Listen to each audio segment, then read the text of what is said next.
Assalamualaikum warahmatullahi wabarakatuh. Waalaikumsalam. Alhamdulillah kita ketemu lagi di acara podcast bareng ya. Apa namanya lupa? Ayatok ya. Ayatok. Lama nggak ketemu soalnya. Ada nih.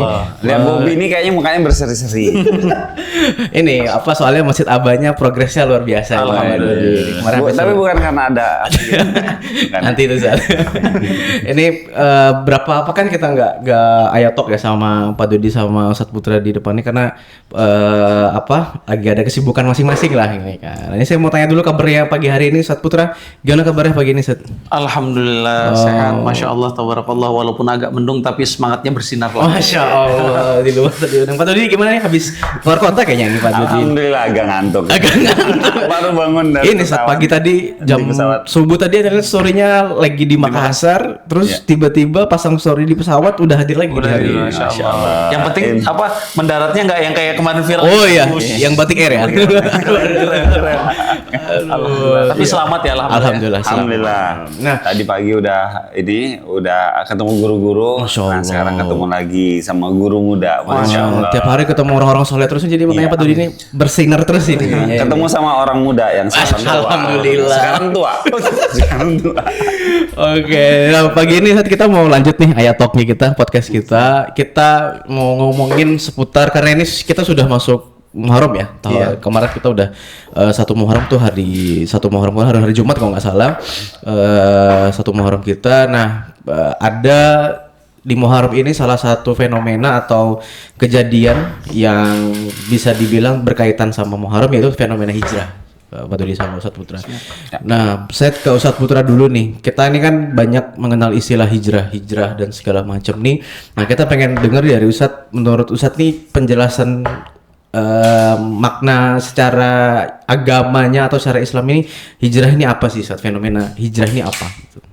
Bismillahirrahmanirrahim. Teman-teman yang dimuliakan Allah Subhanahu Wa Taala dimanapun berada, alhamdulillah kita sekarang sudah ada di tanggal berapa Muharram ini ya? Ini 4 atau 5 kalau nggak salah ini. Karena kan satu Muharram kemarin Jumat ya. Jumat, Sabtu, Ahad, sekarang Senin. Ya berarti tanggal 4 Muharram. Bedanya kalau Muharram sama Masehi Hijriah sama Masehi kan kalau Masehi jam 12 malam tuh Ustaz ya. Pergantian ini kalau Hijriah dia ketika matahari terbenam di maghrib. Nah, jadi teman-teman yang dimuliakan Allah Subhanahu wa taala bicara masalah hijrah. Ini nggak jauh-jauh dari Hijriah. Nah, memang kalender yang kita gunakan kaum muslimin ini adalah Hijriah yang dimana memang luar biasa sekali penghitungannya dan sesuai dengan fenomena alam. Makanya kalau di tengah-tengah bulan Hijriah itu, ya bulan itu bulan purnama bahasa gitu. Nah, tapi kalau di kalender Masehi kan nggak selamanya di tengah-tengah kalender Masehi itu bulan purnama kan gitu. Nah, teman-teman yang dimuliakan Allah Subhanahu wa taala, hijrah dari segi lugotan ya atau dari segi bahasa language, hijrah itu adalah perpindahan dari satu tempat ke tempat yang lain. Ya, itu secara bahasa gitu ya. Pindah lah ya. Betul. Walaupun secara syar'an penjelasan masalah hijrah itu kan berpindah dari satu kebaikan menuju kebaikan yang lebih banyak lagi atau satu keburukan menuju kebaikan yang lebih banyak lagi bahasa gitu. Nah, kalau kita bicara tentang hijrah secara umum gitu ya, maka kita bicara dulu bagaimana perjalanan hijrah sesungguhnya. Jadi tadi ya secara bahasa kan perpindahan dari satu tempat ke tempat yang lain dan itu dialami oleh Rasulullah dan para sahabat. Nah, tapi orang hanya taunya itu hijrah itu ketika Rasulullah dengan Abu Bakar dari Mekah ke Madinah. Padahal itu hijrah yang kedua.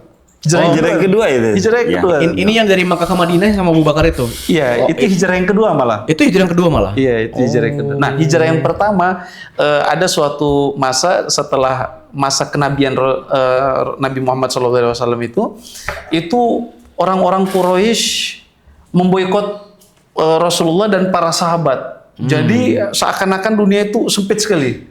Ya, walaupun kalau kita lihat Nabi Muhammad itu kan atau Rasulullah itu kan kaumnya, sukunya itu kan suku yang kuat. Nah, dikenal dengan Bani Abdul Muthalib bahasa gitu kan. Yang ya terkenal kekuatannya, termasuk orang-orang yang menjadi muasas atau orang-orang yang menjadi cikal bakal kota Mekah berdiri kan dan lain sebagainya itu. Hanya saja karena banyaknya kaum yang lain gitu, Bani yang lain, Bani Abdul Muthalib ini kan juga agak susah untuk menahan kan gitu. Nah akhirnya untuk membackup Nabi Muhammad pun juga nggak bisa optimal. Nggak gampang lah ya. Iya, bayangkan dari segala sisi. Jadi memang dan boikotnya ini memang secara fisik itu ada, tapi yang paling terasa dari segi ekonomi dia boikotnya. Jadi nggak boleh jualan sama Nabi Muhammad dan para sahabatnya, nggak boleh supply ini, nggak boleh macam-macam. Jadi itu akhirnya di embargo ya. Di embargo bahasanya di embargo. Ya. Dalam ekonomi kan istilahnya di embargo. Akhirnya karena luar biasa himpitan yang sangat pelik rasanya ketika itu, akhirnya Rasulullah menyampaikan kepada para sahabat ketika itu dipimpin oleh Utsman bin Affan untuk berhijrah ke sebuah tempat di daerah Afrika sekarang namanya Ethiopia, atau bahasa dulunya itu Habasyah. Oh, Ethiopia ya? Ya, Ethiopia. Afrika itu, Afrika. Ketika itu dikuasai oleh Romawi. Ketika itu dikuasai oleh Romawi. Jadi itu hijrah yang pertama. Nah, tapi orang Quraisy ini kan mata-matanya banyak ya. Ternyata tahu dan udahlah makin sempit, dibikin tambah sempit lagi. Bahasanya mereka, wah ini udah diboikot malah mucil lagi gitu kan, malah kabur. Wah, tambah inilah disiksa Rasulullah dan para sahabat ketika itu. Wah, akhirnya nanti berapa saat kemudian nanti ada yang namanya hijrah yang kedua tadi. Hijrah hijrah ba'da hadza kan bahasa gitu lah. Hijrah ba'da hadza, nggak ada hijrah lagi setelah ini kata Nabi. Ya, yaitu hijrahnya Nabi Muhammad dengan Abu Bakar ke Mekah. Tapi sebelumnya itu kalau kita lihat bagaimana perjuangan Rasulullah, bagaimana pengorbanannya itu luar biasa, Bang. Kenapa? Ketika itu orang-orang Quraisy mereka sebenarnya diplomatis orangnya. Jadi ditawarin dulu, Muhammad, hal turidul amwal, mau harta nggak? Bahasa gitu, Zat. Misalnya ini di Balikpapan nih, Bang Bobi, mau harta nggak? Kami kasih harta yang paling banyak di Balikpapan, bahasa gitu. Ya, mau dong. Mau dong. Pasti mau kan gitu. Tapi nggak sampai situ. Bisa mati ya. Itu maksudnya bukan Nabi. Ditanya lagi al-turid bait, mungkin kurang lebih seperti itulah apa yang disampaikan oleh orang-orang Quraisy. Mau rumah nggak, bahasa gitu. Kata orang Quraisy, para pimpinan, kami bangunkan yang paling gede, bahasa gitu. Kalau mungkin di perumahan itu tipe berapa gitu, yang paling gede apa, Zat? 72 enggak? 72 ya, atau 100-an ada kali. Tipe 1000 ya. Tipe 1000. Bahasa gitu. Kita buatkan tipe 1000, bahasa gitu. Mau ini enggak? Tanah itu. Iya. Mau jabatan enggak, bahasa gitu. Kami kasih engkau jadi pimpinan orang-orang Quraisy, bahasa gitu. Wow. Jadi kami kasih, bahasa gitu. Baru yang terakhir kalau kita kan biasanya harta, tahta, wanita. Nah ditanya, wahai Muhammad, mau ini enggak? Mau marah enggak? Mau perempuan enggak? Kami carikan yang paling cantik di Mekah ini. Ya bahasanya, Bang Bobi, mau enggak perempuan? Kami carikan yang paling cantik di seleksi di Balikpapan ini, bahasa gitu. Gas kalau. Gas gitu ya. Bobi gas. Wawan gas juga. Ya. Tapi akhirnya syaratnya memang cuma satu, orang-orang Quraisy berhenti kemudian mensiarkan agama ini, bahasa gitu. Karena dirasa mengganggu sekali. Karena dalam Islam ini nanti ada kaitannya, insya Allah bisa dibantu jelaskan. Dan ini agama ini bukan hanya mengurusi masalah keyakinan, Bang. Tapi tadi masalah muamalah, masalah apa. Jadi mereka terganggu. Kan makanya di dalam Al-Quran itu surah Al-Mutaffifin kan, wailul lil mutaffifin kan diulang berkali-kali kan. Celakalah bagi orang-orang yang curang, bahasa gitu kan. Nah, iya. Dan orang zaman dulu udah terbiasa curang apa segala macam dalam jual beli riba, nggak usah ditanya kalau masalah riba mah. Itu udah ini. Datanglah Islam. Datang Islam. Nah, Islam sudah dari segi keyakinan, mereka mengatakan berhala ini sesuatu yang bukan Tuhan, segala macam kan gitu. Kemudian juga ikut-ikutan di bidang ekonomi. Wah, ini kan sensitif banget. Ganggu lah ini siapa nih gitu kan. Nah, akhirnya ditawari nggak mau. Ada suatu ketika itu tepatnya kalau nggak salah di hari Kamis ya. Di hari Kamis pagi, orang-orang Quraisy ini punya, kalau di zaman sekarang mungkin anggota dewan lah, DPR. Mereka punya parlemen. Parlemennya di Mekah nih ya? Iya, kalau di Jakarta kan ada gedung apa itu? Gedung Senayan. Gedung Senayan lah gitu kan. Nah, mereka namanya Darun Nadwa. Kan pernah kan Bobi di pernah ikutin ya aksi ya? masukin proposal gitu. Oh, iya proposal. Masya Allah. Bukan minta-minta gini ya. Iya, bawanya pakai kertas proposal. Habis itu diusir, baru nyampe depan udah diusir. Baru sampai ini ya, Gerbang. Baru mau masuk sampai depan. Jadi ada namanya Darun Nadwa. Parlemennya, ya. Parlemennya Darun Nadwa itu tempat yang mereka para pimpinan-pimpinan Quraisy, para dari kaum-kaumnya itu musyawarah lah intinya gitu. Mereka wakil rakyatnya lah ceritanya kan gitu. Nah, akhirnya mereka berkumpullah di Darun Nadwa di pagi itu. Ya, sebenarnya yang mereka bahas cuma satu, yaitu bagaimana cara menyelesaikan perkara dengan Nabi Muhammad. Karena mengganggu sekali nih. Mengganggu sekali bahasanya gitu. Untuk satu orang aja Satu orang padahal. aja. Bahasanya kalau seandainya Nabi Muhammad pun bahasanya cuma untuk sebatas menyampaikan berkaitan dengan ya kepercayaan, akidah, keyakinan. kepercayaan apa Masih segala. menerima lah ya, Mungkin oke ya. mereka ya agak ini. oke lah ya. Tapi ketika sudah masuk di ekonomi di ini apa segala macam ini haram ini itu mereka terganggu banget. Nah, akhirnya berkumpullah di parlemen, mereka musyawarah gitu ya. Saling memberikan ide. Nah, itu kalau nggak salah itu ada 4 ide itu. Apa nih satu Jadi yang pertama disampaikan pemimpin rapatnya itu atau ketua DPR-nya ceritanya. Waduh, Tapi ini mohon maaf ini bukan di ini ya. Bukan Bu Puan ya. Ini nanti mungkin boleh di-cut ya bagian. Ketua sidangnya ini namanya Umar bin Hisham. Ini beliau siapa nih, Sat? Ini. Nah, ternyata Umar Bukan bin Abu Hisham. Lahab ya? Bukan. Nah, bahasa kerennya Sat, Abu Jahal. Abu Jahal. Nah, Abu Lahab itu pamannya Nabi. Abu Lahab itu pamannya Abu Jahal, Nabi. ya. Abu Jahal ini Umar juga namanya. Makanya Nabi pernah berdoa, ya Allah, berikanlah Islam ini di antara dua Umar. Nah, ternyata yang dimaksud Umar bin Khattab sama Umar Abu Jahal. bin Hisham Abu Jahal tadi.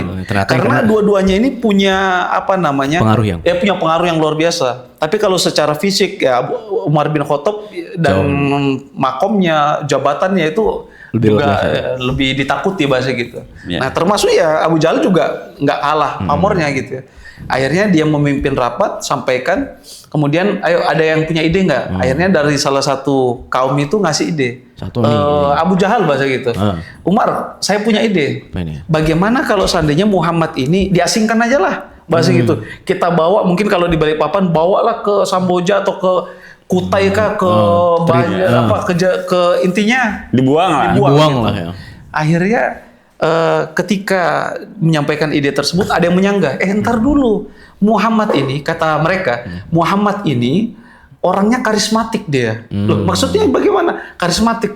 Di mana dia ditaruh peradaban muncul ada bahasa gitu. Mungkin kayak beliau lah. Ada. Masya Allah. Dimanapun ditaruh peradaban ini ya. Masya Allah. Tabarakallah ya. Dikerubungin semut tapi kan. Dikerubungin orang. Nah, jadi nggak setuju nih diasingkan bukan solusi nih. Karena kalau seandainya diasingkan, taruhlah dia Nabi Muhammad ditaruh di mana gitu kan. Nah, itu kan beliau kan luar biasa, karakternya luar biasa. Nah, orang bakalan tertarik, muncul peradaban, muncul sebuah komunitas, bukan komunitasnya kota, bisa jadi kerajaan apa bagaimana menyerang kota Mekah. Ya. Ini nggak benar nih. Jangan diasingkan deh. Akhirnya nggak diterima. Nggak jadi. Nah, yang kedua, ada yang nanya, gini aja nih. Bagaimana kalau seandainya Muhammad ini kita kerangkeng kita buatkan kayak penjara mungkin seperti itu dari kayu yang rapat, kita masukkan, taruh aja di dekat Ka'bah gitu, biarkan aja dia jadi tontonan, nggak usah dikasih makan, nggak usah dikasih minum bahasa gitu, mati dalam keadaan kurus kerempeng kerontang bahasa gitu. Nah, akhirnya ada lagi yang nyanggah, ini lebih salah lagi nih katanya. Ini apa namanya, dia kita siksa aja banyak yang simpati kan gitu. Apalagi diperlihatkan begitu ya. Bisa-bisa nanti ada yang kudeta bahasa gitu. Nah, akhirnya wah ini nggak benar nih ini ya. Akhirnya nggak diterima gitu kan. Ada lagi ide, ada lagi. Akhirnya ada yang ngasih ide. Gimana kalau seandainya kita cari orang yang paling kuat untuk ngebunuh Nabi Muhammad di antara kaum kita bahasa gitu. Nah, langsung disanggah lagi oleh salah seorang yang hadir ketika itu. Wah, ini nggak pas. Tahu nggak? Kaumnya Nabi Muhammad itu adalah Bani Abdul Muthalib kan gitu. Dan mereka itu Bani yang kuat. Bahasanya kalau paling kuat bahasa gitu. Jadi nggak gampang gue bunuh dia lah gitu. Gampang karena kalau seandainya contohlah Baninya Umar bin Khattab yang juga kuat-kuat gitu. Kalau head to head dengan kaumnya Nabi Muhammad atau Baninya Nabi Muhammad juga nggak berani bahasa gitu. Susah bahasa gitu. Mereka itu kesukuannya kental banget. Kental banget. Harga dirinya tuh luar biasa. Jadi satu-satu diganggu mereka bisa beraksi lah ya. Reaksi kan gitu. Nah, akhirnya kalau seandainya ini ya bakalan dilawan dan mereka keluarganya Nabi Muhammad itu nggak bakalan diam. Nah, setelah itu deadlock lah mereka ini. Wah, gimana ya, buntu sudah nih kira-kira ini. Ternyata di tengah-tengah kumpulan orang ini ada manusia jelmaan setan. Ikut juga di Darna 2 dan itu setan karena jin itu kan bisa jadi setan itu kan adalah bagian daripada jin ya. Dari bangsa jin. Mereka bisa berubah jadi manusia, menyerupai. Akhirnya jin apa setan yang setan karena kan jin ada yang jin muslim, ada yang jin kafir gitu. Akhirnya dia bilang gini nih, orang yang bukan orang ya tapi setan yang menjelma gitu kan. Manusia, kalian ini bodoh betul, ide-ide kalian enggak masuk akal semua bahasanya gitu. Ini mudahnya gini. Ada berapa kaum di sini misalnya banyak gitu ya. Ada belasan kaum atau berapa kaum. Gini aja. Dari setiap kaum nanti kasih satu perwakilan orang yang paling kuat di antara kaum-kaum kalian bahasa gitu. Terus bagaimana? Nah, nanti datangi tempatnya Muhammad, bunuh secara bersamaan. Gini, sekuat-kuatnya Bani Abdul Muthalib, baninya Nabi Muhammad, itu kalau seandainya head to head dengan banyak kaum juga kalah juga pasti. Nggak kalah juga bakalan kan gitu. Dan mereka bakalan susah untuk nuntut siapa nih? Karena semuanya terlibat kok.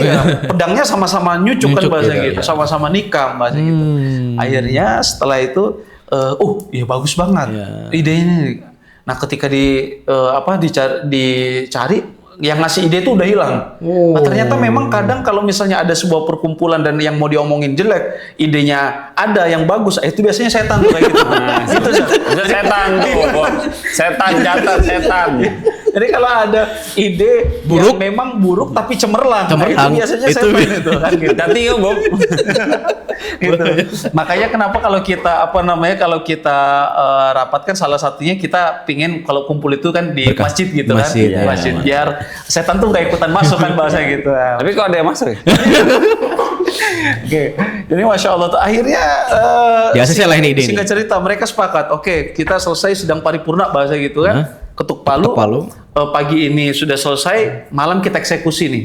Bahasanya RUU-nya bahasa gitu kan. biar teman-teman paham gitu ya. Ada gambar. Maksudnya gitu. Kan kadang juga RUU itu disahkan tengah malam. Iya. Ini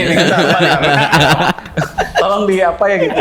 Nah, akhirnya ya dieksekusi malam ini ya gitu. Jadi secepat itu dari pagi mungkin ya jam-jam 10 selesai ketok palu, malam sudah siap perwakilan untuk eksekusi gitu ya. Nah, akhirnya ini rumahnya Nabi Muhammad ini sudah berkumpul banyak orang gitu kan dari tiap-tiap kaum bakalan membunuh Nabi. Tapi sayangnya kan Nabi Muhammad punya informan yang luar biasa yaitu malaikat Jibril kan. Ini informannya bukan kaleng-kaleng ya. Kan kaleng-kaleng. Bahasa kalau zaman sekarang tuh A1 lah ya. A1 lah ini udah. Sampaikan. Langsung dari pusat. Akhirnya ya Muhammad, nanti malam itu kamu akan dimakar, kamu akan dibunuh katanya. Kamu akan dibunuh, ya segeralah berhijrah. Akhirnya sampaikan ke Abu Bakar bilang siap sami'na wa ta'na bahasanya gitu. Abu Bakar kan orangnya karakternya gitu ya. Mau kapan aja di mana aja perintah Nabi siap bahasa gitu. Jadi hijrahnya itu bukan sebuah hal yang dipersiapkan dengan jauh-jauh hari. Jadi karena itu ya. Jadi seketika itu langsung hijrah gitu. Hijrah. Jadi memang ada wacana bahasa gitu ya. Ada wacana tapi bahasanya Nabi ini kan karakternya nunggu wahyu kan gitu ya. Nunggu wahyu dari Allah, nunggu perintah dari Allah baru ini. Dan memang ada sudah wacana tapi ya hanya sebatas wacana dulu kan gitu. Nah, wahyu betul. Kan? Berarti karena dari malaikat Jibril ya. Betul. Akhirnya mau nggak mau harus cepet kan, harus gercep. Dalam artian nggak terburu-buru tapi sudah dipersiapkan matang lah gitu kan. Idenya sudah ada, cuma tinggal tunggu wahyu. Begitu wahyu turun, eksekusi. Eksekusi. Gitu ya. Selama ini tuh saya berpikir ini, Ustaz. Berpikir itu emang udah direncanakan gitu. Ternyata eksekusinya itu karena ada info kudeta itu mau dimakar gitu. Makar gitu. Iya. Jadi memang ada, dan Abu Bakar kenapa ketika disampaikan oleh Nabi, wahai Abu Bakar kita akan hijrah. Abu Bakar bilang, oh saya sudah siap Nabi, bahasa gitu. Bukan ntar dulu gitu, enggak ya, gitu. Karena memang Abu Bakar dan para sahabat yang lain udah bukan pesimis sih, cuma mikir ini kayaknya nggak bisa kita kalau misalnya startupnya dari Mekah, bahasa gitu kan. Jadi memang harus memang punya semangat dulu di satu tempat, nanti kita berhijrah di tempat lain untuk mengaplikasikan yang sudah kita ini kan gitu ya. Sudah Mungkin dimatengin bahasa gitu. Jadi udah ada konsepnya. Memang ini nggak bisa dijalanin di sini, mungkin bisa dijalaninnya di Masjid Abdurrahman bin Auf misalnya. Enggak. Oke, kita lanjut ya. Jadi gitu teman-teman. Kalau nggak dapat jodoh di sini, mungkin dapat jodohnya di sana Kutub Utara. Jauh banget. Ya. Jadi teman-teman yang dimuliakan Allah, akhirnya di malam itu kumpullah semua perwakilan Sahabat-sahabat dari kaum yang mau membunuh Nabi itu kan, orang-orang yang kuat, bahasa gitu. Ternyata setelah itu ketika Nabi keluar mungkin sekitar jam 2 malam, dengan izin Allah orang-orang sudah berkumpul itu tiba-tiba dia dalam surah Yasin dijelaskan bahwa waja'alna min baini aidihim sadda wa min khalfihim sadda. Dibuat di depannya jadi kayak dinding, belakangnya dinding, nggak bisa ngelihat apa-apa. Iya, jadi kayak faghsyainahum fahum la yubsirun, bahasa gitu. Dibuat matanya itu nggak bisa melihat. Ya, nggak bisa melihat. Masya Allah. Nggak bisa melihat. Akhirnya sampai Nabi Muhammad kan sempat naruh pasir kan di atas kepala mereka kan. Saking Nabi Muhammad juga kesel gitu kan. Ini orang jahat banget kita akhirnya. Jadi pas Nabi keluar ini mereka di depan ini. Udah begini. Dan Nabi Muhammad ngelihat mereka. Saking kesel tadi naburin pasir itu ya. Cuma tadi makanya itu ayat itu turun surah Yasin itu. Kan dijelaskan itu bahwa dibuat oleh Allah Subhanahu wa taala di depan mereka dinding, belakang mereka, maksudnya itu nggak bisa melihat. Nggak bisa ngelihat ya. Ada pembatas bahasa gitu. Tapi jangan salah, ini ayat surah Yasin itu banyak digunakan orang jadi mantra, Bang. Iya. Jadi ketika di depan ada ada mau polisi razia, ini baca itu. Baca, tapi ada yang pernah bilang, saya itu udah baca Ustaz, tapi kok nggak mempan. Loh, kok bisa? Iya, sekalinya pas saya ditahan nggak pakai helm, nggak ada SIM, ditanya sama polisi kan gitu. Loh, Pak, Bapak kok bisa ngeliat saya kan gitu. Dia nanya ke polisi, kok bisa saya sudah baca ini katanya. Lah saya tiap hari baca. Oh, lebih kuat polisi ya. Jadi tembus kan gitu. Akhirnya dia kira dia bisa ini ya gitu ya. Ala kuliah setelah itu Rasulullah lolos ketemu dengan Abu Bakar. Nah, ini juga ada strateginya akhirnya. Setelah bertemu dengan Abu Bakar, beliau nggak langsung ke Madinah. Nggak langsung ke Madinah. Cerdasnya Nabi Muhammad itu seperti itu. Kalau ujuk-ujuk nanti kan coba naik satu kendaraan gantian gitu kan. Belum lagi ada yang jalan kaki, ada yang ini kan tunggu-tungguan selesai. Orang-orang Mekah kan cepet mereka kan gitu. Akhirnya Rasulullah pakai strategi. Kita tetap berada di sekitar Mekah, tapi di tempat yang aman gitu kan. Nah, namanya kalau mungkin antum juga pernah ke sana, Jabal Sur itu Zat. Umroh haji biasanya jamaah tuh pasti biasanya kalau waktunya lumayan panjang umroh itu atau haji biasa ke atas, tapi kalau sedikit biasa ngelihat aja. Itu tinggi banget itu. Jadi ada Jabal Sur, Gunung Sur. Nah, Ustaz, bukannya itu tempat turun ayat. Nah, satu lagi kalau turun ayat Jabal Nur ya. Jabal Nur ya. Oh iya, Jabal Nur. Jabal Nur itu yang Gua Hira. Gua Hira itu ya. Nah, itu di Jabal Sur, Nabi Muhammad masuklah di situ bersama dengan Abu Bakar, sembunyi selama 3 hari 3 malam dia, Bang. Jadi nggak langsung berangkat. Saya pikir langsung OTW Madinah tuh. Iya, enggak. Jadi ngatur strategi dulu. Soalnya kalau misalnya gegabah pasti ketangkap. Nah, ternyata kalau kita perhatikan ya perjalanan intinya nanti langsung ke Madinah gitu ya. Dari cerita ini. Iya. Logikanya gini. Nabi Muhammad subhanalladzi asra bi 'abdihi lailan minal masjidil haram ilal masjidil aqsa kan gitu. Maha suci Allah Subhanahu wa taala yang memperjalankan hambanya dari Masjidil Haram ke Masjidil Aqsa. Itu kan bisa naik buruk gampang. Lu tinggal tek gitu. Tinggal tek jadi. Kenapa ini enggak langsung gitu ya? Kenapa ini enggak ada proses sepanjang itu ada gitu. Proses, dan itu prosesnya bukan cuma perjalanan tapi tersiksa. Ini belum lagi nanti Abu Bakar digigit ular segala macam kan gitu. Kan kalau logikanya gini kalau kita pakai logika manusia ya, tapi ini kan kita bicara masalah iman ya. logika manusia kenapa sih Allah nggak langsung kirim buruk, nyampe kan? Selesai. Isra Mi'raj bisa kok ini. Bisa. Kenapa ini kok enggak gitu? Nggak bisa. Ternyata memang seakan-akan Allah Subhanahu Wa Taala ingin menghadirkan dalam Al-Quran, dalam kehidupan kita ada sebuah kisah yang memang segala sesuatu itu harus ada prosesnya, ada effortnya ya. Nanti beliau yang pernah merasakan langsung kan gitu. Dalam artian untuk membangun sesuatu apapun itu ya, lembaga kah, usaha kah, apa segala macam. Kalau kita mau pakai logika gini, kalau kita buka surah Al Imran itu ada Nabi Zakaria tuh ngomong kepada Maryam. Ini dari mana ini? Hadza min indillah, katanya Maryam. Ditanya, "Makanan kok tiba-tiba ada? Apa segala macam?" Ya ini datang dari Allah. Logikanya berarti Allah bisa mendatangkan sesuatu walaupun tanpa proses. Bisa gitu aja kan, turun gitu bisa. Langsung turun, bahasa gitu. Nah, tapi kenapa kemudian beberapa hal itu kok Allah nggak pakai cara itu? Nah, ternyata memang ada sesuatu yang kemudian Allah Subhanahu Wa Taala ingin kita ada ikhtiar, ada effort lah, anak zaman sekarang bilang gitu ya. Ada value diri kan bahasa gitu. Apa segala macam kan. Kita kalau misalnya mau misalnya nih bangun usaha, kita taat kepada Allah, sholat 5 waktu, kan bisa aja langsung jadi kan gitu. Kenapa harus nanti ada, mohon maaf, ada orang yang ditipu dulu, ada orang yang dipermainkan dulu, ada orang yang apa dulu ya. Mungkin kalau anak pribadi hal itu belum pernah anak rasakan, tapi skalanya nggak terlalu besar lah gitu ya. Beda sama beliau ini lah. Beliau kan udah kenyang kan. Udah kenyang. Gitu. Nah, jadi ala kulli hal perjalanan sampai dengan di kota Madinah. Nah, ternyata di kota Madinah jomplang banget sama Mekah. Padahal Mekah tempat lahir Nabi kan, jauh banget. Nabi disiksa di Mekah, ini ketika di Madinah bukan bagaimana datangnya jauh, ada seremonialnya. Disambut disambut. Ada salawat itu ya. Al-Badru alaina min saniyatil wada itu. Kalau kita ke Madinah kan ada 2 gunung ya. Nah itu makanya Saniyatil Wada itu 2 gunung. Maksudnya Nabi Muhammad itu muncul dari 2 gunung itu. Maksudnya kelihatan gitu kan.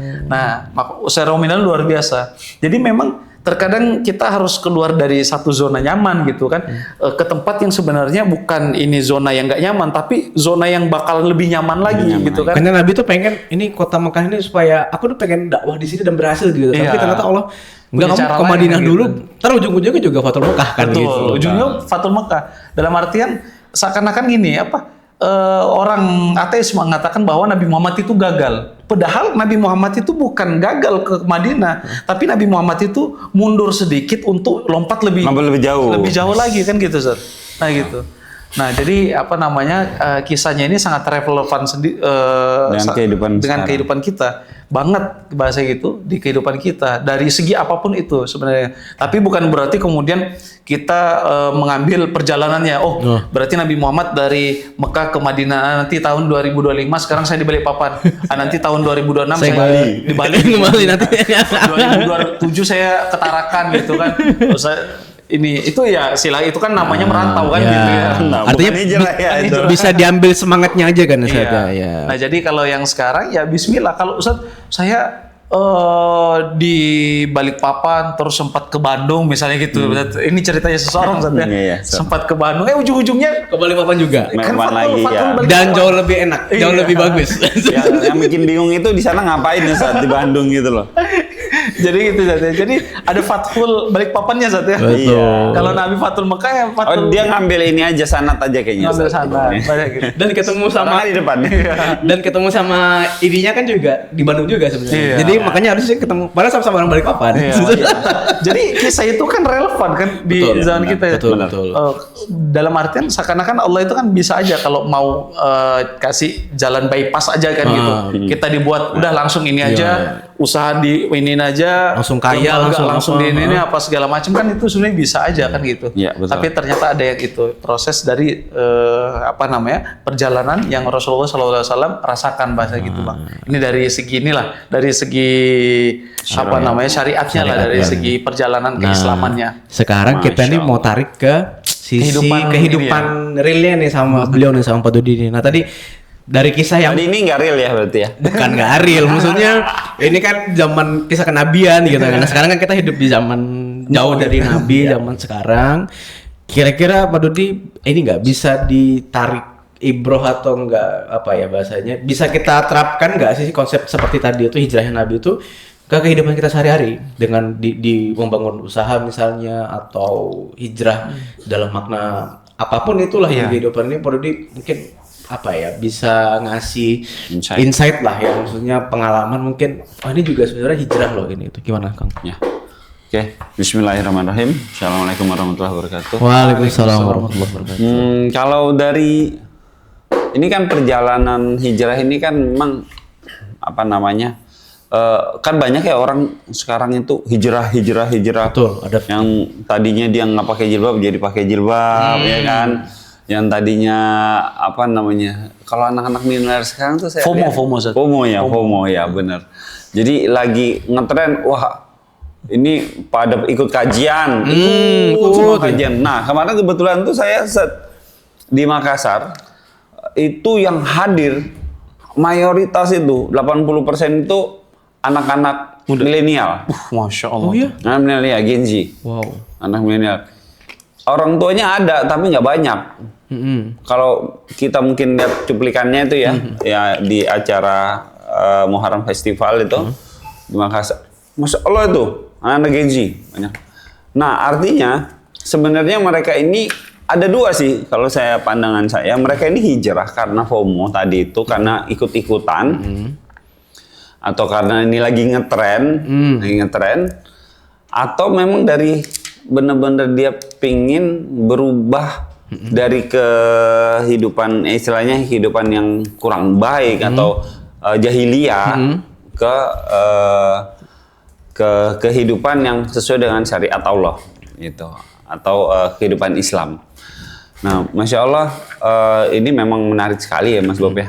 Saya tuh hijrah, saya juga dari orang yang ya pernah ikut klub, ya kalau berarti Pak Dodi juga ngerasain juga ini, ngerasain klub apa segala macam. Tapi saya waktu hijrah itu, hijrahnya itu Ustaz, itu karena saya ngalamin bahwa kenapa ya kok hidup tuh gini-gini aja terus.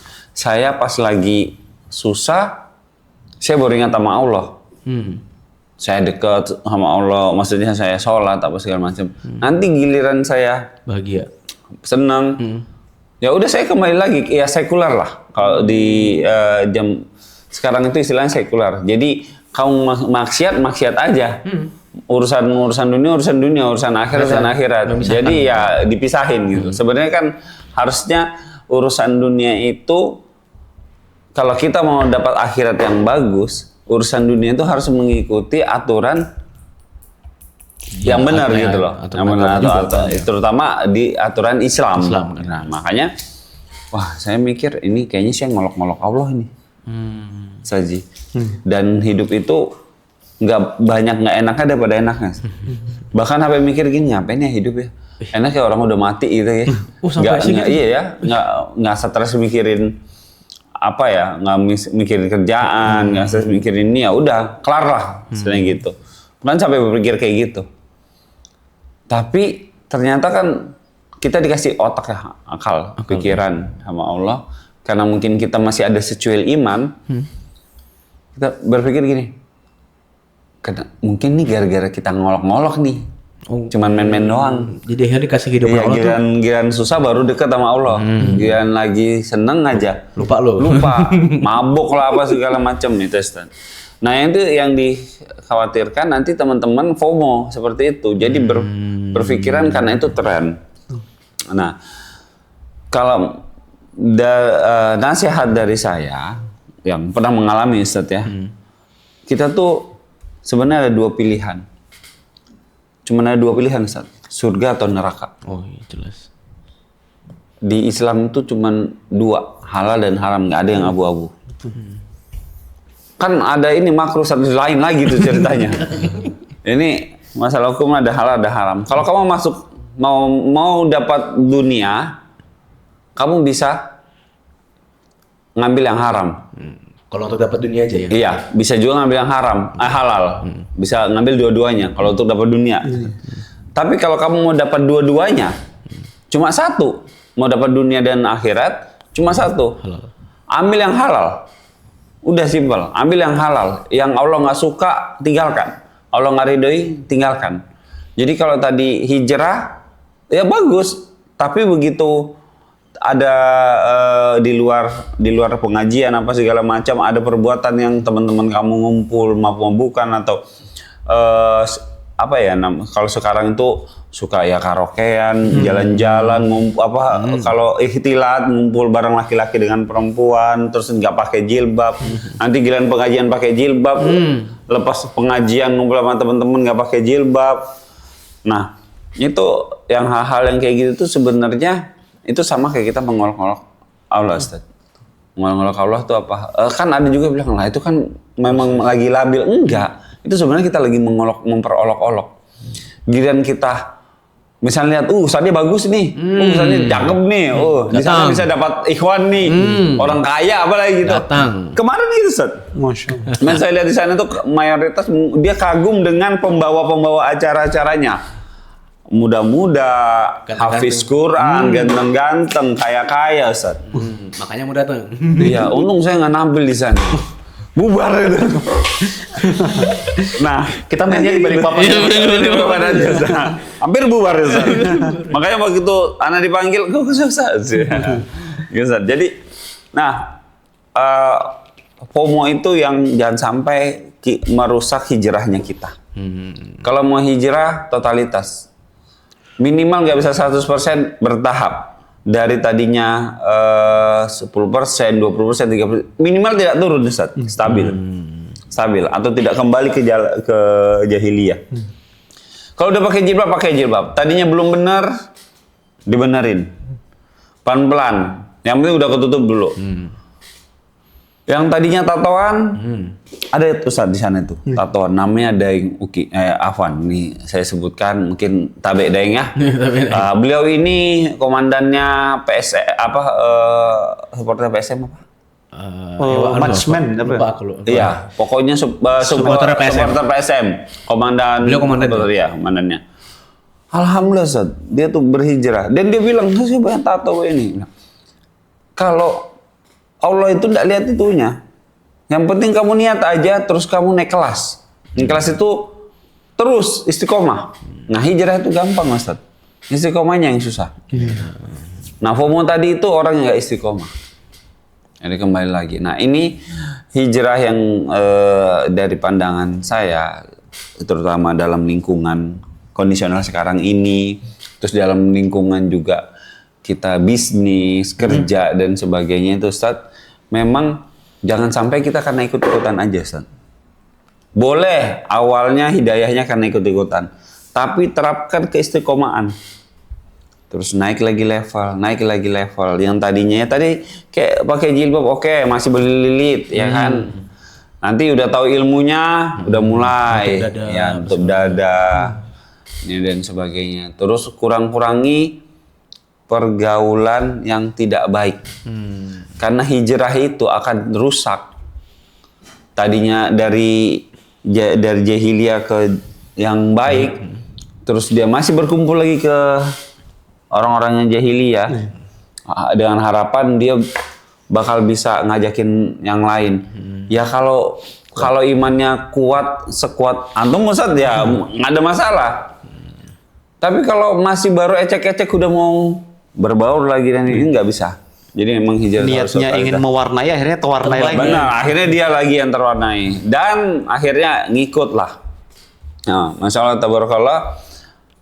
Saya dulu begitu, Ustaz, tapi karena kekeh ya udahlah. Akhirnya saya tinggalkan teman-teman, Ustaz. Teman-teman dulu itu ya anak mobil ya, tiap malam dugem, Ustaz. Karaokean apa segala macam itu di sebelum saya menikah itu sekitar 16 tahun 17 tahun yang lalu itu, Ustaz. Nah itu Masya Allah itu luar biasa.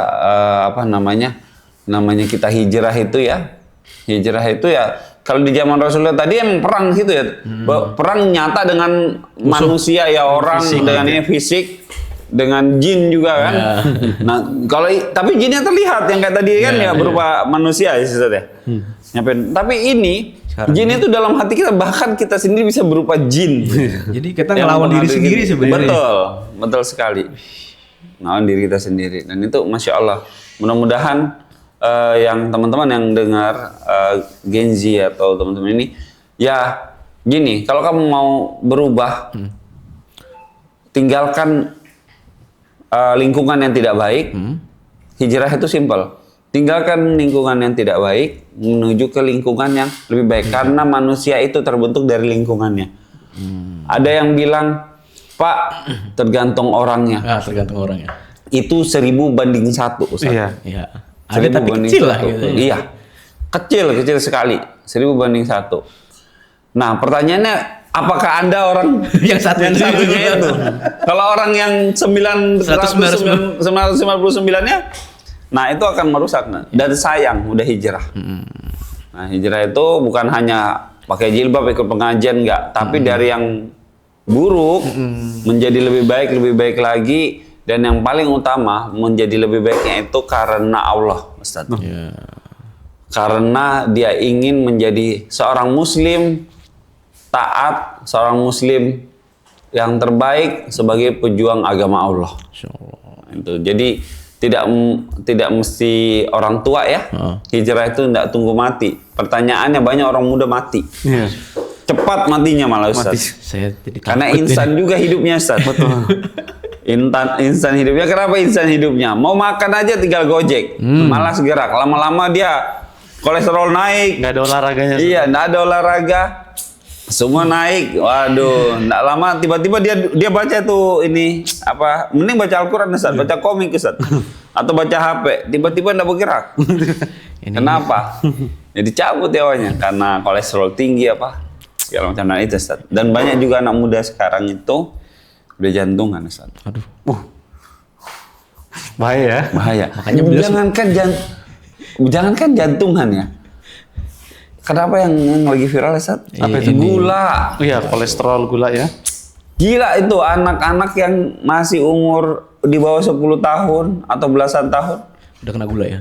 Gula itu penyakit apa kalau kita dulu? Penyakitnya orang tua kan, Ustaz?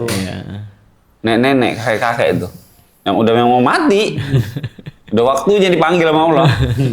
Nah, ini generasi muda, ya bismillah ya, mudah-mudahan teman-teman semua Gen Z, teman-teman ini kita juga menjadi wasilah ya, Ustaz ya. Dengan adanya podcast ini bisa mengedukasi teman-teman, bisa bersharing. Sebenarnya meskipun secara pengalaman Ustaz Putra, Kang Bobi mungkin lebih dari duluan dari yang lain, tapi tetap kita masih sama-sama masih belajar. Masih belajar ya. Terus belajar dan tidak memungkinkan juga teman-teman Gen Z atau anak-anak milenial mempunyai ilmu yang tadinya kita tidak tahu, kita bisa dapatkan dari mereka. Betul. Nah, hijrah kunci utamanya adalah keistiqomahan dan niat karena Allah. Niat karena Allah, jangan kembali lagi di circle yang sebelumnya merusak dia. Gitu. Nah, itu luar biasa tadi dari Pak Dodi. Ini saya jadi termenung ini. Memang suka apalagi udah masuk umur makin tua nih, emang penyakit udah mulai mengintai. Makanya beliau ini semangat lari terus, Setiap Sabtu tuh bahkan bikin baju running juga, jadi lari terus gitu ya. Kayaknya perlu ada yang ini ya, support lah ya. Oke, siap. Kalau gitu kita begini deh, Ustaz. Betul. Ya, ini kan yang di teman-teman kantor itu udah kita bikin. Pokoknya harus running tiap Sabtu. Nah, nanti setiap pagi habis sholat subuh, dengar kajian, sedekah subuh, running Ustaz. Nah itu. Berarti ini tadi penjelasan dari Pak Dodi, hijrah itu tadi kan yang Ustaz sampaikan kisah tadi itu bisa dimaknai juga luas ya. Artinya soal kesehatan, tadi awal ya tadi kerja aja mungkin buka HP, scrolling HP, hidup nggak sehat terus berubah jadi lebih baik dengan hidup sehat dan segala macam, itu pun juga bisa dikategorikan sebagai hijrah saat ya. Betul. Gitu. Jadi bahasanya ada bi'ah atau kebiasaan-kebiasaan yang memang perlu dihijrahkan bahasa gitu kan. Kalau dulu Rasulullah dengan perjalanan yang secara nyata real gitu ya, musuhnya nyata ini orang gitu ya. Nah, kalau di zaman sekarang ini sebenarnya sebagaimana yang dikatakan oleh para ulama ya, bahwa sekuat-kuatnya musuh itu sebenarnya bukan orang dari luar, diri kita sendiri.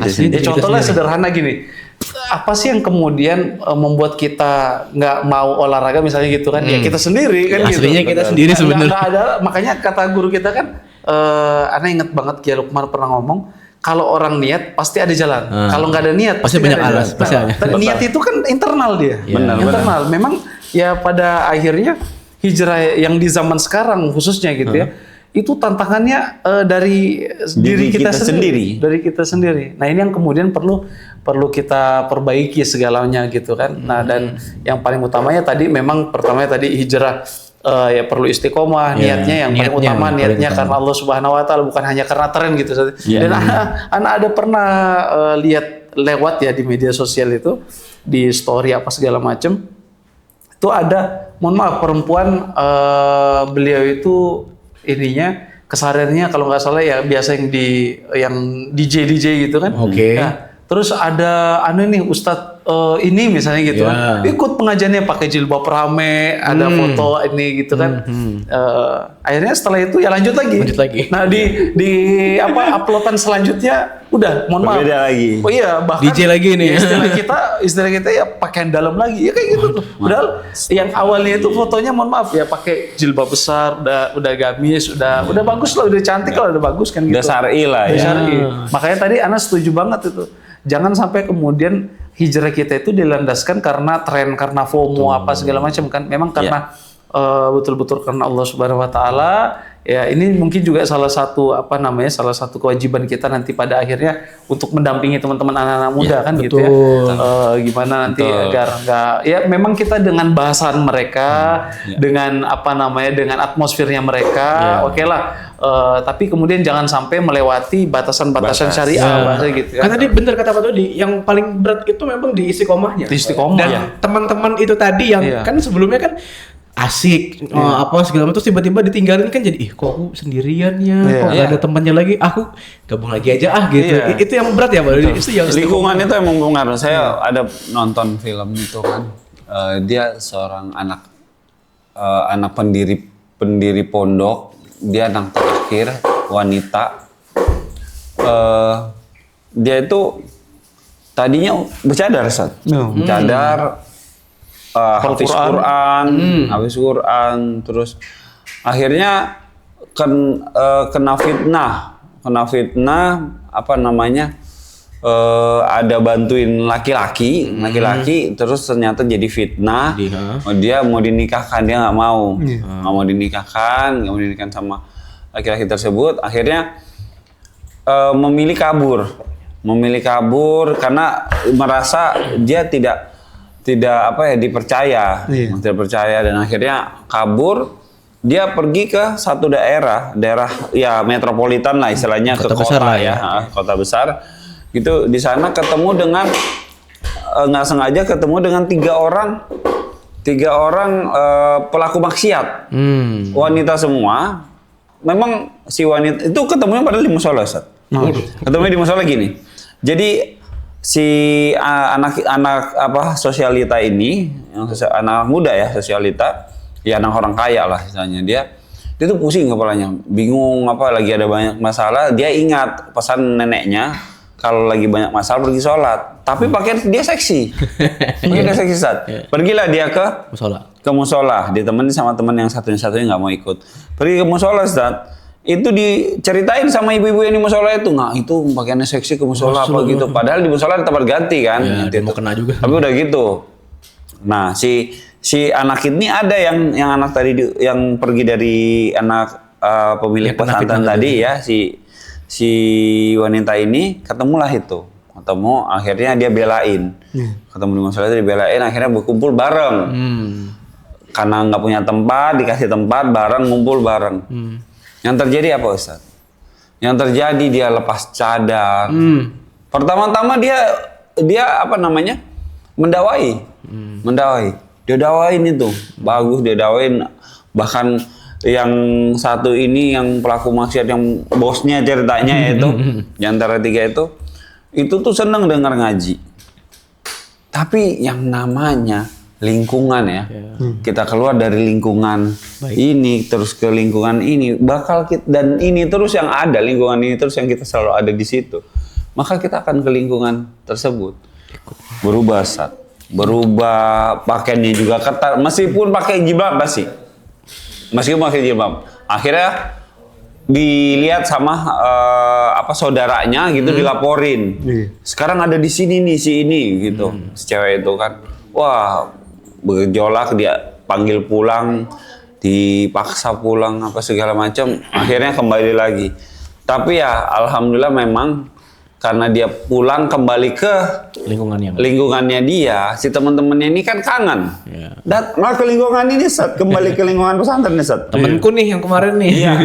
Datang gua pelukan mereka, tapi dia tidak boleh keluar dari pondok itu. Temennya lah yang ikut ke situ. Alhamdulillah di antara 3, 1-nya memang yang nggak balik, 2-nya itu jadi seorang muslimah yang luar biasa. Nah, karena lingkungan itulah yang paling penting.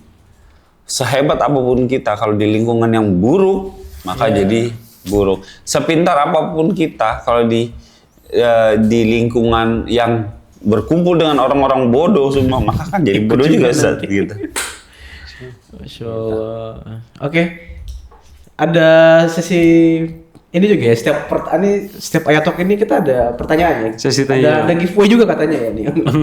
Oke, mungkin untuk 3 pertanyaan ya, mungkin buat di live TikTok atau di live IG-nya Syahdina atau di Ustadz Putra. Gimana operator? Juga. Silahkan, ada pertanyaan dari para netizen nih seputar tema yang kita sampaikan mungkin, atau yang di luar tema, di tema dulu mungkin ya. Dipilih-pilih dulu. Boleh. Bismillah. Tuh, mungkin ini berkaitan dengan hijrah, dengan tadi yang sudah disampaikan Ustadz Putra terkait proses panjang hijrah tadi itu, dan itu jadi satu hijrah itu tadi ya, momen pindahnya dari Mekah ke Madinah itu diabadikan sebagai satu Muharram 1 Hijriah awal ya, tahun Hijriah awal ya. Jadi memang ketika itu kan ada perbedaan. Kapan nih mulainya? Kapan mulainya? Ada yang mengatakan, ada yang berpendapat ya, ketika Isra wal Mi'raj, kemudian ketika Rasulullah jadi nabi. Nah, tapi akhirnya ada salah satu sahabat yang buat sebuah kesimpulan yang bagus. Bagaimana ketika hijrahnya Nabi aja dimulai satu hijriah bahasa gitu kan. Nah, dan ternyata itu memang relevan. Makanya akhirnya dinamakan hijriah. Ya, dari kata hijrah tadi itu tadi. Sama satu ini saya lupa tadi mau berpesan ini. Sebenarnya yang bisa merubah hidup kita jauh lebih baik itu adalah hijrah yang kita niatkan karena Allah, dan apapun yang terjadi sama kita keburukan, kita tetap melakukan hijrah itu dengan baik. Nanti hadiahnya, Ustadz, hadiahnya itu berpaling banget. Yang tadi mungkin kita dapat rezeki cuma 100.000 atau 1 juta, itu berkali-kali lipat. Rezeki itu nggak mesti duit, banyak bonus-bonus yang main. Dan itu kalau mau sukses simple, hijrah dan istiqomah. Hijrah dan istiqomah, itu aja. Hijrah dan istiqomah. Dan pasti Ustaz, pasti itu nggak ada titiknya lagi, nggak ada koma tanda tanya lagi, nggak ada. Pasti, cuman masalah waktu aja. Masalah waktunya yang berbeda-beda, yang ada yang cepet, sebulan, 2 bulan, setahun, ada yang sampai bertahun-tahun. Tapi karena tergantung keimanan sih, Ustaz. Betul. Nah itu. Dan pada akhirnya ujungnya tetap semuanya kebaikan ya, gitu ya. Betul. Ya, walaupun memang prosesnya lumayan, ya ada yang panjang, ada yang singkat, apa segala macam, ujungnya ya. Apapun yang kita minta pasti bakal terkabulkan, asal kita hijrah benar-benar Dan istiqomah. Silakan, ada operator dari pertanyaan netizen. Saya pertanyaannya aneh ini atau ini. Silakan. Tadi ada pertanyaan dari Fitri. Oke, Mbak Fitri. Bagaimana fenomena malam 1 suro, Pak Ustadz? Apa benar banyak yang belum sial atau itu? Itu dari kalau kita percaya. Iya. Jadi Bismillahirrahmanirrahim. Teman-teman yang dimuliakan Allah Subhanahu wa taala, ada sebuah hadis Nabi pernah mengatakan gini, at-tiyaratu syirkun, at-tiyaratu syirkun, at-tiyaratu syirkun. Jadi at-tiyaro itu artinya kabar burung. Kabar burung itu apa ya? Kalau kita mungkin kalau di Indonesia ada pernah istilah pamali apa segala macam gitu ya. Betul. Ada ya at-tiyaratu syirkun, bahasanya sebuah rumor yang nggak ada landasannya, yang nggak ada dari segi alasan pengetahuan ilmiah atau bahkan dari segi agama, itu syirkun, bisa membawa kesyirikan. Ya apalagi kemudian mengkultuskan sebuah ini apa segala macam, misalnya Hari, nih misalnya. satu suro ya, satu suro. Nah, satu suro itu kan satu Muharram, Satu bahasanya. Muharram itu ya. Itu macam-macam. Mana kemarin bukan cuma buang sial, ada yang nanya, Ustaz, wajibkah kita minum susu putih? ya. Terus ini terus Puasa putih itu ya? puasa putih, cuci keris, cuci pedang ke apa parang apa Terus segala juga macam. banyak yang mengafiliasikan malam satu suro atau malam satu Muharram itu keluar jadi malam yang sial apa segala macam gitu-gitu. Itu Makanya banyak nggak boleh apa segala nggak boleh apa ya. nggak boleh Makanya gitu. kata Nabi sudah memperingatkan gitu, at-tiyaratu syirkun, at-tiyaratu syirkun, at-tiyaratu syirkun.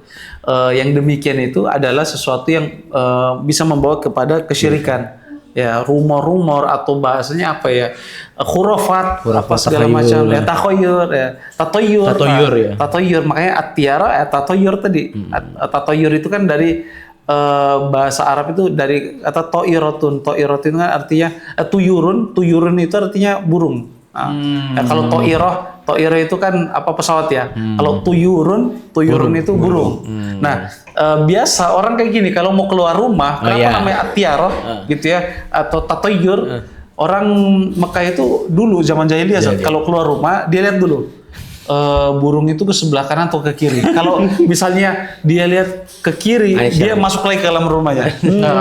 Maksudnya gini, ke kiri gitu kan, wah ini sial. Kalau ke kanan, berarti banyak rezeki. Nah, jadi jangan sampai kemudian ada di grup WA Sadina gitu kan, Ustaz, Ana izin soalnya Ana tadi keluar ada burung ke kiri gitu kan, wah itu bilang pada dia bodo amat dilempar kerja lu. Nah gitu. Nah makanya Masuk. Kamu mau dipecat Makanya lihat burung doang. Jadi intinya kalau ada yang kemudian orang yang berpandangan bahwa nanti ada mistis apa segala macam, ini sesuatu yang tidak dibenarkan secara syariat gitu kan. Tapi kalau ada yang mengatakan, Ustaz, ada kemuliaan, memang di bulan haram itu kan banyak kemuliaan. Salah satu bulan dari 4 bulan. Iya, 4 yang haram itu kan ada 4 itu, 4 bulan yang haram kan. Gitu. Maksudnya haram ini bukan haram bagaimana, tapi dimuliakan. Ada Zulqa'dah, Zulhijjah, Muharram, nah sama Sya'ban. Rajab. Jadi agak jauh sedikit di Rajab kan gitu. Zulqa'dah, Zulhijjah, Muharram, Rajab. Nah itu 4 bulan yang haram itu. Maksudnya ada kemuliaan, kebaikan dilipat gandakan, dosa juga dilipat gandakan di situ. Gitu. Jadi agak sedikit berlebihan kalau seandainya ada pada malam satu suro itu harus gini, harus ada ritual-ritual apa disyariatkan. Nah ini nggak benar bahasa gitu. Kalau saya sih malam satu suro ya ini apa tidur pariwisata jalan-jalan soalnya besoknya tanggal merah. Ya, gitu ya. Nah, jadi seperti itu. Tapi itu memang apalagi dulu saya ada di daerah Jawa Timur ketika saya belajar di pesantren gitu ya. Pesantren itu satu syuro, pokoknya macam-macam udah. Ada ini apa segala macam-macam. Yeah. Makanya sama kiai kita disuruh tidur. Malam satu syuro itu disuruh tidur. Karena apa? Karena khawatir nanti ada santri yang kabur, yang lari pingin ngelihat ada kan biasanya ada pagelaran acara-acara apa gitu kan. Udah mending tidur aja lah, udah tidur aja. Memang itu banyak yang menggunakan hal-hal mistis juga.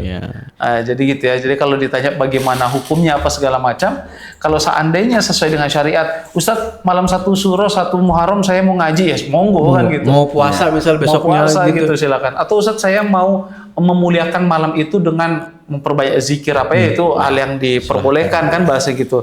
Karena baca Al-Quran sendiri pun juga dari Islam ya. Iya, mau kapan pun juga boleh gitu kan. Kapan pun itu boleh bahasa gitu. Dari kegiatan Islam yang memang disyariatkan. Tapi kalau kegiatan di luar syariat dan seperti tadi satu suro, pertama selain bid'ah juga Ustaz ya. Selain bid'ah yang amalan-alamat yang kurang yang tidak ada tuntunannya. Selain itu juga ini Ustaz ya, merujuk ke kemusyrikan. Iya, bisa jatuh kepada kemusyrikan. Jadi orang musyrik jadinya kan kita gitu. Ya. Ada lagi? Silakan. Ada dari Asfi wali kota. Wah, aspri wali kota nih. Mas An, Susu putih niatnya hanya Aspri wali untuk kota. Paulan. Ya. Apakah ini syirik? Ya, baik. Bismillahirrahmanirrahim. Jadi gini, Asri ini Ustaz. Asri wali kota ini. wali kota mana? wali kota mana ini? Enggak sih, Enggak tahuan Ya, jadi teman-teman yang dimuliakan Allah Subhanahu Wa Taala, tapi ini ya saya pribadi juga nggak menutup mata berkaitan dengan kitabah-kitabah atau tulisan-tulisan ulama-ulama mutakhirin apa segala macam berkaitan dengan itu saya pernah dengar tuh minum susu. Nah, jadi kalau kita dulu sholat istisqa minta hujan, Oke. itu disunahkan Nabi itu biasanya pakai selendang misalnya sebelah kanan. Apa sih istilahnya itu ya namanya? Iya di sebelah kanan. Kemudian ketika beliau berdoa minta hujan, apa ada di satu titik kalimat nanti Rasulullah itu mindahkan sorbannya dari kanan ke kiri, Oh, misalnya iya. gitu. Atau sebaliknya lah intinya gitu. Nah itu sebagai apa ya bahasanya simbol. Simbol ya. Sebagai simbol dalam artian meminta kepada Allah untuk mengubah satu keadaan yang misalnya kering kerontang nggak hujan menjadi hujan bahasa gitu. Nah, ini masih diperbolehkan bahasa gitu. Nah, termasuk tapi sebuah hal ketika diyakini menjadi syariat yang apa namanya yang mahdu dan harus apa segala macam ini yang harus diluruskan kan gitu. Boleh kemudian orang menganggap bismillah Ustaz saya minum susu gitu kan. Saya ikhtiarkan mudah-mudahan kedepannya saya berikhtiar sebagaimana susu putih ini nanti saya ingin memutihkan hari-hari saya yang ke depan misalnya Di tahun Hijriah yang baru gitu akan ya. menjadi lebih putih dalam artian lebih baik Lebih bahasa baik, gitu ya. Tapi kalau kemudian ini ada syariatnya Rasulullah wah ini harus diluruskan.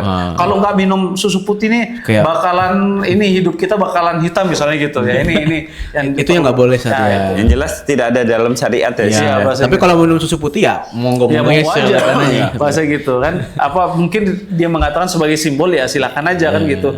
Yang jelas sebenarnya bukan masalah susu putihnya tapi bagaimana dia berikhtiar untuk memutihkan karakternya, memutihkan maksudnya lebih membersihkan dirinya, tazkiyatun nafs di masa yang akan datang. Iya. Jadi bukan yang kita fokuskan kepada susunya Harus itu kan susunya, gitu apa segala macam. Makanya ini lain cerita kalau misalnya ada yang kayak apa namanya cuci keris nanti soalnya nanti penunggunya apa segala macam ini yang itu udah lain lah ya, itu udah lain. udah ke syirik. Udah ke musyrik. Syirik. Nah, jadi kayak gitu ya Bismillah teman-teman jadi harus hati-hati ya dalam melaksanakan sesuatu hal gitu ya yang kemudian kita anggap itu sebuah syariat dan itu sebuah penekanan apa segala macam padahal tidak kan bahasa Ya, gitu. jatuhnya juga tadi bisa bid'ah bahkan lebih parah tadi muhdasah lah bahasa kalau gitu. musyrikan gitu kan itu bahaya. Memang harus hati-hati ya setelah zaman sekarang itu kan banyak yang Ini saat menambah-nambahkan broadcast sesuatu. WA tuh. Iya. Jadi kadang kita kan suka buka itu kan, kita nggak tahu dari mana bahasanya itu seakan-akan itu kayak fatwa Hadis atau hadis atau dakwah dari seorang ulama atau ini. Jadi kita telan mentah-mentah aja Ustaz. Iya. Jam mentah kita nggak tahu ternyata jatuhnya ada yang bid'ah, syirik, ada yang ya sebenarnya yang lebih amannya tuh kita harus tahu itu berasal dari ada hukumnya nggak, ada dalilnya nggak.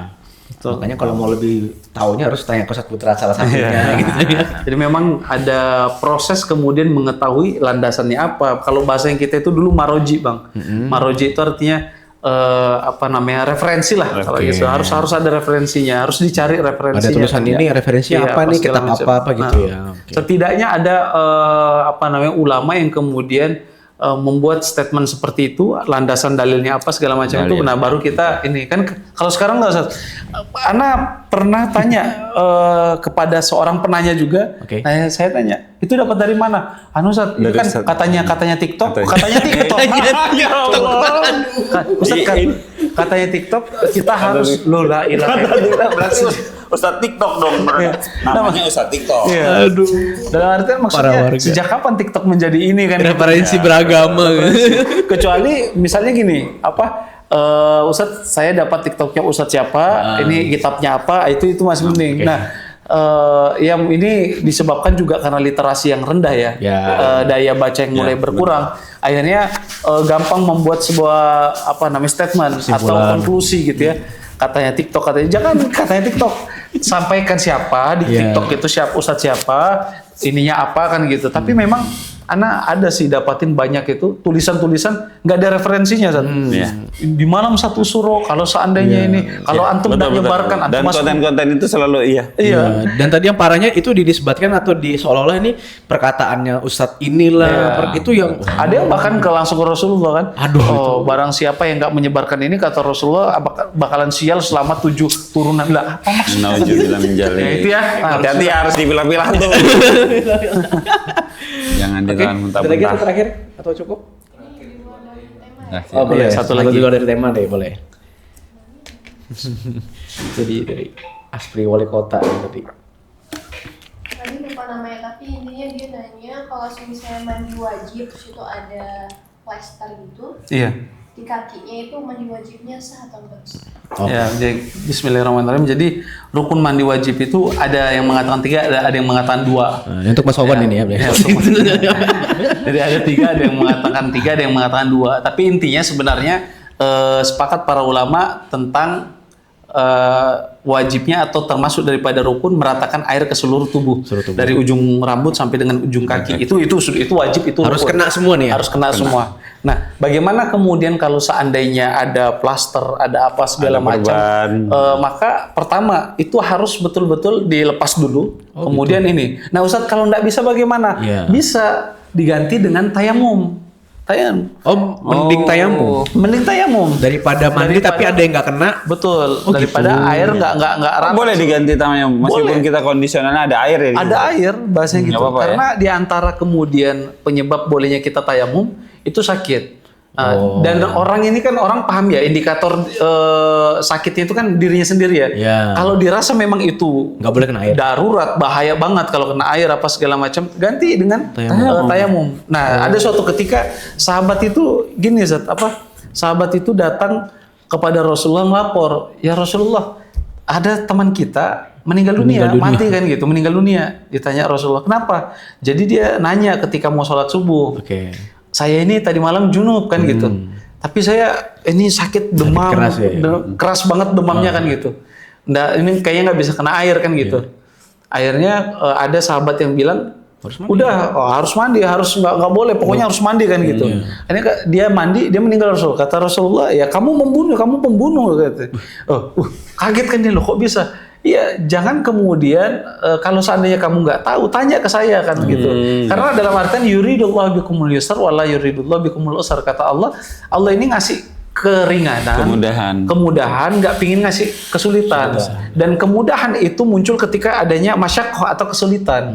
Dalam bab fikih kan gini Bang, SOP itu kan ada ya. Dalam Islam itu kan sudah ada. Ada rukunnya, Cuma memang ada rukhsah, ada keringanan jika keadaan force majeure apa segala macam kan gitu. Nah, jadi intinya segala sesuatu dalam Islam sudah ada pakemnya, tapi pakem ini bukan berarti Harus fix ini. betul. Ada keadaan yang kemudian Islam pun juga lebih longgar, bukan longgar ya, tapi lebih fleksibel lah. Ya. Tadi misalnya tadi kalau ada di plester luka, kalau misalnya mungkin kasusnya itu kalau plester dibuka atau perbannya dibuka kena air malah lukanya jadi tambah parah atau nggak kering-kering, sementara dia keadaannya junub, jadi mending tayamum Lebih sekarang baik aja. tayamum bahasa gitu. Tayamum boleh ya, setiap Boleh. baru dengar soalnya. Iya.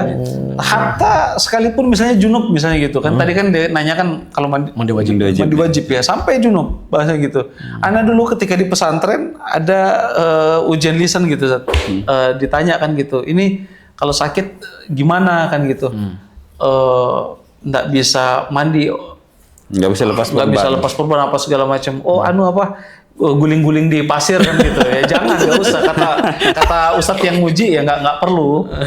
Cukup tayamum saja bahasa gitu. Nggak harus Cukup tayamum aja. Cukup tayamum saja. Ya, kan gini, tayamum itu kan pengganti wudhu ya Ustaz, bukan mandi. Tapi bisa dipakai buat. Iya. Ternyata tayamum itu menggantikan wudhu dan mandi wajib. Untuk hadas kecil dan hadas besar juga. Iya. Tapi antum nggak kenapa-napa nggak sih? Nggak, pertanyaannya antum kok bisa junub gimana gitu loh? Ya, mimpi. Makanya kan buat Mas Wawan. Kalau aneh kan mungkin mimpi lah, keadaan-keadaan tertentu. Makanya cepet lah. Siap. Nanti kita bantu. Mas Wan, mau dibantu? Iya. Kita nanti mau ke Pontianak Bang. Siap. Di Pontianak itu santrinya banyak, santriwati ya. Masya Allah. Dan ada nikah masal kayaknya. Ada, apalagi kan sambil nawatona kan sama kiai Iya, ya kan. betul. Kalau sudah ada. Harus mau sama Bobi ya. Siap-siap. Tenang Bob, insya Allah. Oke, terakhir nih closing statement saya ke Ustadz Putra dulu terkait seputar hijrahnya Rasul dan fenomena hijrah sekarang ini. Baru terakhir satu closing statementnya. Bismillah. Jadi intinya teman-teman yang dimuliakan Allah Subhanahu Wa Taala, ya tadi hijrah ini kan pada akhirnya kehidupan kita kan semuanya perjalanan Bang ya. Betul. Perjalanan. Iman itu yazid wa yanqus, yazidu bit ta'ah wa yanqus bil ma'siyah. Dia naik turun iman itu ya diwajari, dan Rasulullah juga menyampaikan seperti itu, saatan fasaatan. Hijrah itu perlu tahap, pelan-pelan bahasa gitu. Tapi jangan kemudian pelan tapi mundur jauh kan gitu. Ya kalau itu. sudah misalnya pakai jilbab, oke jangan dilepas, ya pakai aja dulu yang maunya yang itu dulu itu gitu kan. Nanti bertahap apa segala macam. Sama kayak ada yang nanya kemarin tuh anak-anak remaja nanya, Ustadz bingung hijrahnya dari mana dulu? Anak bilang sholat aja dulu 5 waktu. Ya. Nggak pakai qobliyah, nggak pakai badiyah, nggak pakai tahajud, nggak pakai duha. Sholat 5 waktu aja dulu deh. Berapa lama Ustaz? Ya itu dulu diperbaiki. Istiqomah dulu. Istiqomah dulu. Betul. Dan itu nggak boleh tawar menawar. Yang penting 5 waktu.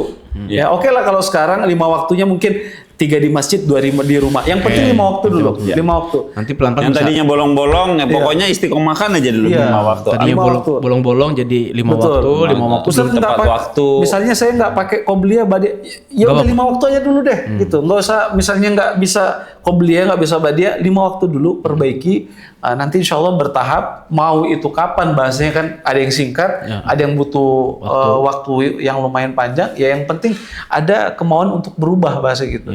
Yang penting pertama tadi itu, dan yang utamanya adalah meninggalkan yang haram bahasanya gitu. Nah, jadi jangan mundur tapi di situ aja, tapi jangan balik lu gitu. Jangan mundur. Minimal stabil lah. Stabil gitu. Nah, jadi kalau iman itu kan naik turun. Tapi jangan ketika iman turun itu kita amblas. Bahasa gitu. Kebablasan. Jadi misalnya antum nih istiqomah ngaji sehari setengah juz misalnya gitu kan. Di saat antum semangat, antum bisa 2 juz. Tapi ketika turun jangan sampai nggak sama sekali. Harus tetap ya sekian lah gitu, sekian lembar, sekian halaman atau setengah juz lah gitu. Nah itu Bismillah. Pak Dodi ini terakhir ya.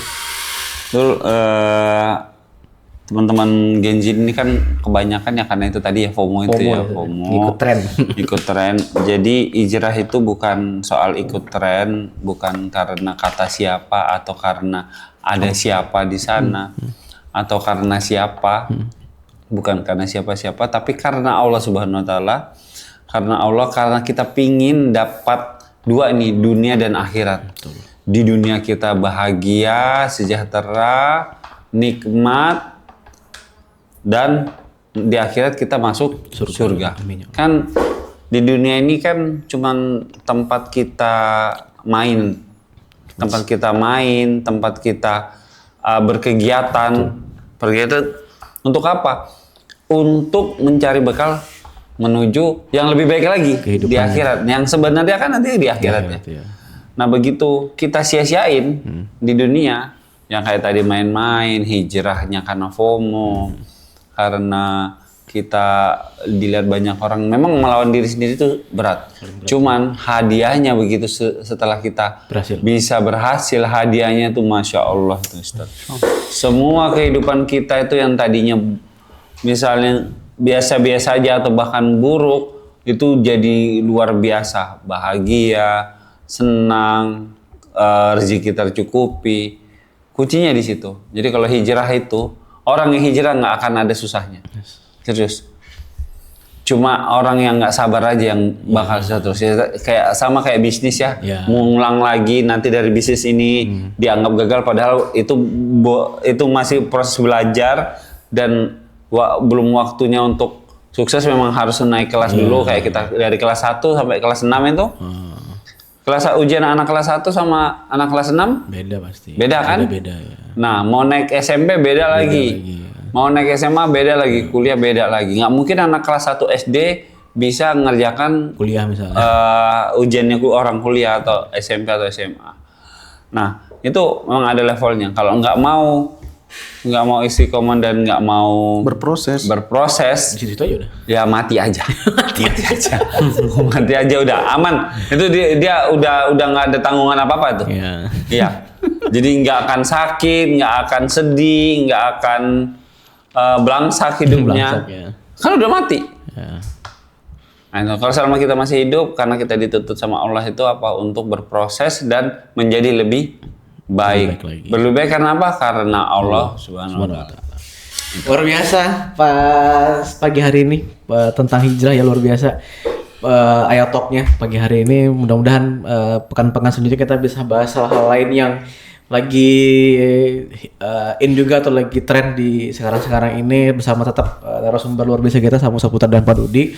Sampai jumpa di pertemuan selanjutnya lagi buat sahabat-sahabat semua dan yang di TikTok dan di Instagram.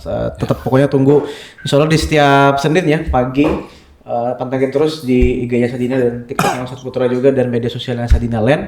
Insya Allah kita istiqomahkan lah ini di program kebaikan kita, edukasi kita buat teman-teman semua. Ya. Terima kasih. Assalamualaikum warahmatullahi wabarakatuh. Waalaikumsalam warahmatullahi wabarakatuh.